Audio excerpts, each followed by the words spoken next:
Lepo pozdravljeni v moji družbi. Moje ime je Teja in za vas berem tarot karte. Tukaj bomo imeli eno tako serijo na svet zate, kjer bom imela take različne posnetke. Bom pač vsakeč, ko bom dobila navdih za posnet eno izmed teh oddaj, bom karte vprašala v bistvu, o komu se bomo pogovarjali, o kakšni situaciji, in če se v tej situaciji prepoznaš, je ta vpogled zate. Če se ne prepoznaš, pa lahko počakaš na kakšnega drugega, ko bo prišel ven. Preden začnemo z vpogledom, te prosim, da si spodaj prebereš vse informacije o tem, kako gledate napovedi, in vse informacije, ki jih moraš vedeti glede mene in vsega tega. In ko to narediš, evo, lepo pozdravljen spet nazaj. Še to bi rada omenila, jaz govorim vse v moškem jeziku, ker nagovarjam vse ljudi. Človek je v slovenščini moškega spola, tako da pač ženskem boste mogli malček potrpeti. Ampak jaz verjamem, da bo šlo, ne? Okej. No, tukaj se bomo danes pogovarjali o nekem odnosu, kjer je tišina. Tukaj je v bistvu, mogoče celo gre za odnos, kjer ni komunikacije. Je nek zelo močen odnos. Tukaj imamo 3 velike arkane. Velike arkane so, v bistvu najbolj pomembne karte v tarotu. In ta karta tukaj govori v bistvu, visoka svečenica je oseba, ki v bistvu ogromno ve, ampak vse skriva za neko zaveso. V bistvu, skriva svoja prava čustva, skriva, svoje namene, se pravi, ogromno je nekih skrivnosti tukaj. In skrivnosti so nekako povezane tudi s tišino.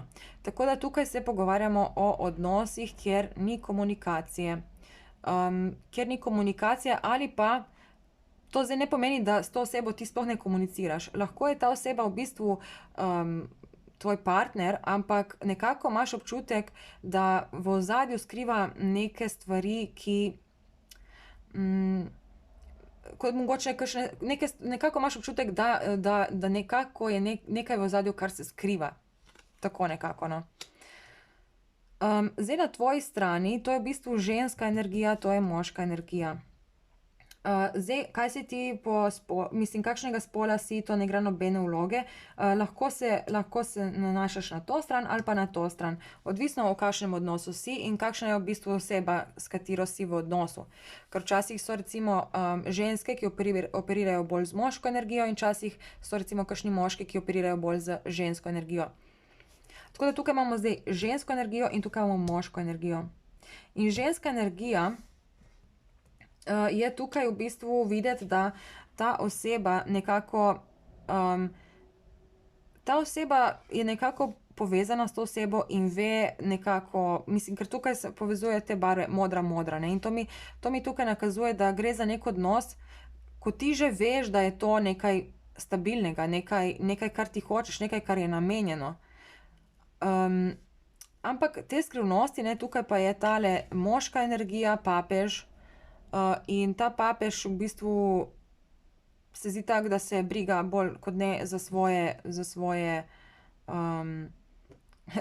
stvari, in tukaj ima ta papež 2 ključa. Se pravi, on ima to nekaj, kar tebi rabi, kar ti iščeš, ima ta oseba tukaj nekako skrito. V bistvu sploh ni skrito, ne. Ne vem, zakaj je tukaj ta energija, kot da je nekaj skrito. Kot da nekaj ni, kot da je nekaj ostalo neizrečeno mogoče. Ampak v bistvu sploh ni res. Ker te ključi tukaj so ful veliki in ta jih ima kar tule pred nogami, zato jaz verjamem, da je tukaj neka zanka, ki jo bomo mogli nekako razbrati. Zdaj kot spodnjo karto imamo paža mečev, kar gre v bistvu, paž mečev je karta raziskovalca in tudi karta nekoga, ki v bistvu na skrivaj te opazuje, na skrivaj, ker je oranžne barve, se povezuje s to, zato bi jaz rekla, da je to ta oseba. Ta oseba te na nek način na skrivaj opazuje tvoje obnašanje, opazuje tvoje spremembe.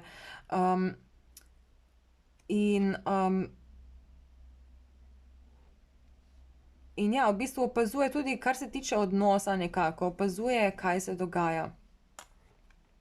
Zdaj tukaj imamo trojko kelihov, kar lahko nakazuje tudi na neko tretjo, ali pa celo lahko pomeni, da ta oseba se pogovarja o tebi z drugimi ljudmi.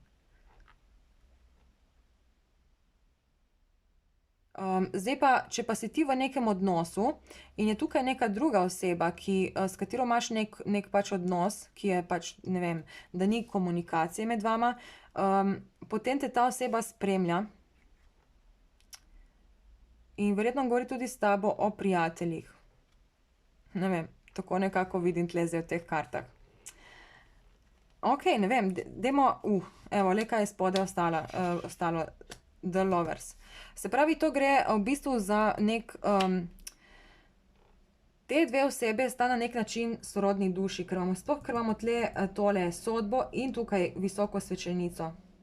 Ampak zelo možno je, da tukaj ena oseba je v nekem, tukaj se mi zdi, kot da je mogoče ena od oseb v odnosu nekem že, ali pa je to pač neka druga energija. Zdaj recimo, če si to ti in da, ne vem, si samska, in imaš tle neko osebo, s katero se čutiš neko povezavo, je zelo verjetno, da se ti ukvarjaš v bistvu z nekimi stvarmi, recimo imaš službo, kateri namenjaš ful časa in nekako ne najdeš časa za to osebo. In ta oseba te v bistvu spremlja, te opazuje, te čaka, mogoče se pogovarja s tabo o prijateljih in na nek način čaka tvojo svobodo. Zdaj, tukaj svoboda je lahko pač različno pomeni, ne, lahko, kot sem rekla prej, ne, če si, lahko imaš neko službo in namenjaš tej službi ful enega časa in nimaš časa za to osebo, se ne posvetiš energetsko tej osebi. In ta oseba v bistvu te spremlja in čaka, da ti najdeš to samostojnost, da najdeš čas za to osebo, da posvetiš tej osebi tudi nekaj svoje energije. Ker zdaj zaenkrat kaže, kot da posvečaš to vso energijo nekim drugim stvarem in mogoče celo veš, da si s to osebo namenjen, mogoče tudi ti tukaj kaj čakaš, da ta oseba naredi. Da vidimo, ampak ta oseba, jaz mislim, da ne bo nič naredila in evo, tle imamo še trojko palic obrnjeno narobe in 10 mečev. Zdaj ta oseba, jaz mislim, da ne bo nič naredila, ne, tukaj je neka oseba, ki nosi neke ključe in čaka nekaj, da se zgodi. Spremljate, ampak ti si tukaj v neki tretji situaciji. In to je lahko v bistvu, ni to samo neka oseba, lahko je v bistvu, kot sem že rekla, služba, lahko je karkoli drugega. Se pravi, nekaj, kar ti vzame ful časa, energije in nimaš časa se posvetiti tej osebi. Dajmo pogledati, kaj nam karte tukaj svetujejo. Zdaj bomo vzeli te karte.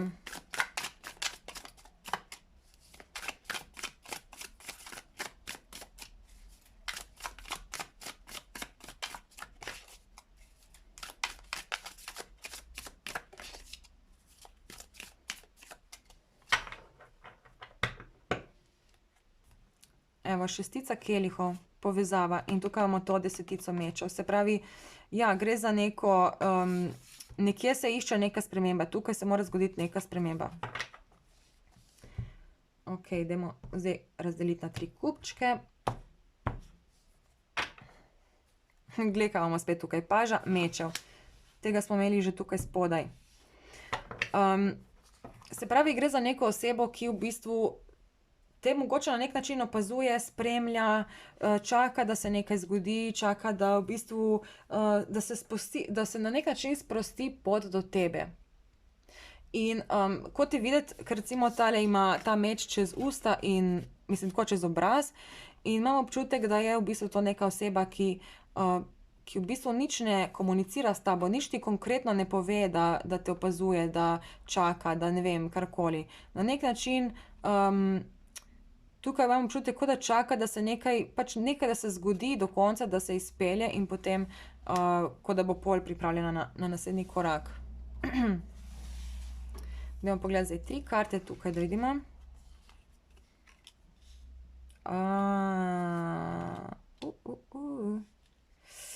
Ok, jaz mislim, da vem, kaj se tle dogaja. pač prej smo imeli tukaj kot to drugo osebo, smo imeli papeža, ne? In tukaj imamo zdaj kralja kelihov. In to je v bistvu neka oseba, ki je, poglej, kako ta sedi, ne? Tukaj je ful nekih valov, in on sedi tle v neki kupoli in na kolenu ima tale kelih in on tukaj gleda, kot da pač čisto sproščen, še tak nek nagajiv nasmešek ima na obrazu. Ne vem, če se vidi. Tak nagajiv nasmešek, kot da bi rekel, kot da nekaj čaka, kot da čaka, da se pri tebi nekaj zruši. Jaz mislim na to in pač to gleda in ta oseba čaka, da se pri tebi nekaj zruši. Se pravi, da končaš to neko tretjo situacijo, karkoli to je. Če si v nekem odnosu, da končaš ta odnos. Če si v službi, da končaš to službo in posvetiš več časa drugim stvarem. Če si, ne vem, če imaš, recimo, če gradiš hišo, čaka, da zgradiš to hišo, ker pol pač boš imel več časa za to osebo in tako. Ampak ta stolp tukaj nakazuje, kot da čaka, da se zgodi nek tak, nek trenutek, kjer ti pol ta oseba lahko ponudi pomoč. Okej? Torej, nekako čaka, da ti postaneš nemočen, da postaneš žrtev, da postane, v bistvu, sploh danes, ker smo se pogovarjali o tem, o tej slepi ulici. Na nek način ta oseba čaka, da ti prideš v slepo ulico in da te bo ta oseba iz slepe ulice rešila, da ti bo ponudila tole, tisti ključ, ki ga ima pod nogami. Če se spomnimo tiste karte, tistega papeža, ko je bil tam. Zanimivo, zanimivo. Okej,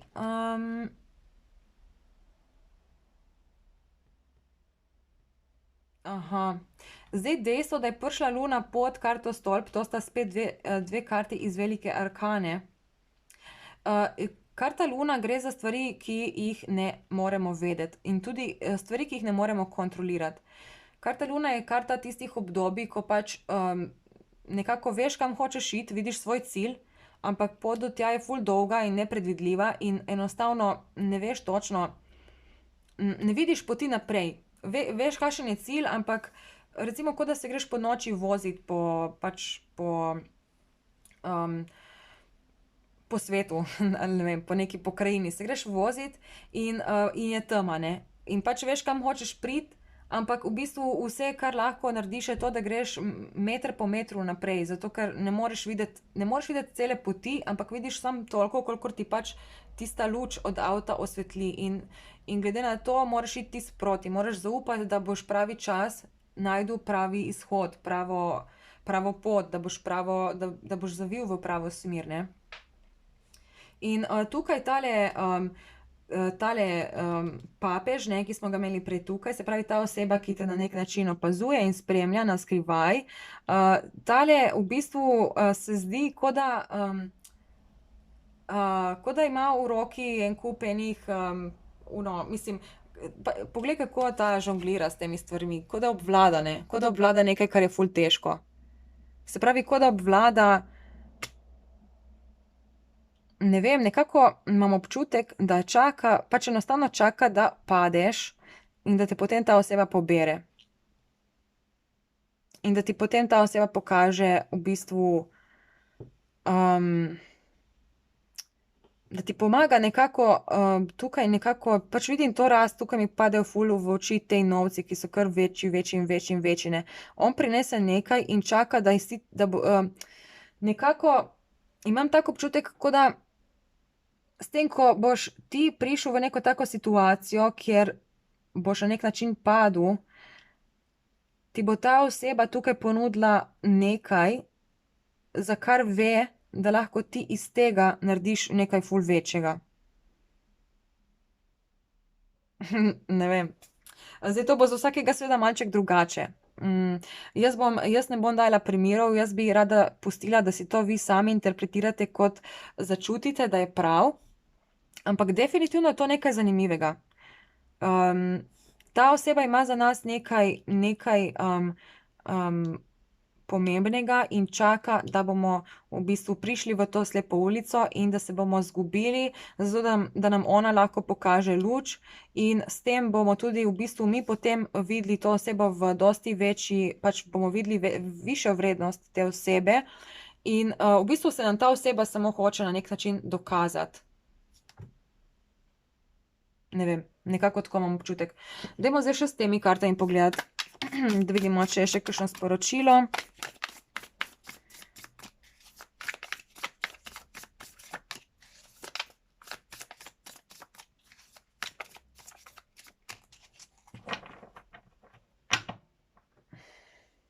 Obešanec in svečenik. To je v bistvu tisti papež, ne, sem pač tle drugače narisan, tle ni papež.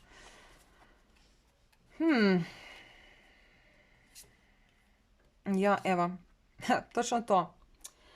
V bistvu ta oseba tukaj tako visi in evo, in direkt takole čaka, da ti greš nekam, čaka, da prideš pred neke konflikte in takrat bo naredila v bistvu spremembo. Ampak dajmo se osredotočiti na te karte. Zdaj ja, tukaj imamo, če kdo opazil, ne, tukaj imamo tole. In še to. Ja, v bistvu ta oseba, to smo pa imeli zdaj lih enkrat mislim, da par dni nazaj v dnevnem pogledu, ko sem rekla, da bo neka oseba prišla ampak bo skrivala svojo bolečino pred nekim lažnim, mislim, nekako pretvarjala se bo, da je v redu, ampak v resnici skriva ful neke bolečine, ful nekega razočaranja. In to je mogoče ta papež, ne, na nek način. To je lahko neka oseba, ki smo jo v preteklosti prizadeli, lahko je neka oseba, s katero se počutimo na nek način povezano. In tukaj imam občutek, da ta oseba zdaj samo čaka in čaka, da pač, da ti najdeš tole slepo ulico, da ti ona potem priskoči na pomoč in tukaj se potem zgodi neka izmenjava. Tako da to je to, jaz ne vem, jaz upam, da bo ta vpogled komu prišel prav, da se kdo poistoveti s to situacijo. Ne vem, zanimivo, jaz bom tudi razmišljala, če je kdo tak v mojem življenju, oziroma bomo videli, itak bomo to spoznali. Zdaj so energije take, da nekako vsi prihajamo v te slepe ulice in pač to nekako energije nas vodijo v to in to je v bistvu samo priložnost, da nekaj narediš drugače tokrat. Ko prideš v slepo ulico, da narediš nekaj drugače, kot si do zdaj. Ker do zdaj si se verjetno izmazal iz tega ven, si našel neko drugo pot. Tukaj pa provaj v bistvu pač, glej, provaj tudi, če si pol na koncu, če ti ne uspe, te bo tukaj nekdo rešil, evo, tako bom rekla. Tukaj obstaja neka oseba, ki te lahko reši. Ampak reši v smislu, ne vem, prideš v slepo ulico v smislu, kaj pa vem. Ma ne vem, nič mi ne pade na pamet, ampak recimo, evo, če dam primer iz mojega življenja, ko so mi recimo blokirali račun, takrat, to je bila zame ena taka, ne slepa ulica, ampak takrat sem se dobesedno počutila, kot da sem bila zaprta v zapor, v samico. In tukaj se zdi, da je ta oseba bo to opazila, bo to videla in takrat bo ona pokazala nekaj, nekako ti bo dala neko pomoč tukaj, ti bo nekako pomagala. Tako da v bistvu to je samo še ena spodbuda, tudi če si pogledaš tale vpogled, ki smo ga naredili iz perspektive kozoroga, sem v bistvu dala nasvet, da tudi če vidiš pred sabo, da imaš na eni strani slepo ulico, na drugi imaš prosto pot in že veš, da je slepa ulica, da prinaša konflikte, je bil nasvet, da pojdi vseeno v to, proti tem konfliktom. Zato, ker te konflikti te bojo mogoče ne uničili v smislu uničili tako, ampak uničili v smislu, da ti, ne vem, pokvari dan, da ti pokvari uro, da ti pokvari pač recimo popoldne, večer, vseeno, ampak kadar se ti nekaj takega zgodi, v bistvu v takih trenutkih lahko vedno najdeš nekaj dobrega, če se temu ne izogneš. In tukaj je videti, da če greš proti tem konfliktom, da je v bistvu že tu neka oseba, ki ti bo takoj pomagala, takoj ti bo tukaj priskočila na pomoč in te bo v bistvu na nek način ti bo pokazala izhod iz te slepe ulice. Evo, to je nasvet, jaz upam, da ti je ta nasvet prišel prav. Mogoče, če se zdaj še zaenkrat zdaj še ne veš, kaj bi to lahko bilo, pridi čez kakšen dan ali pa dva, bo mogoče ta vpogled dosti bolj jasen. Sicer pa nič, to je to in če bo še kaj novega, se spet oglasim. Čau, čau.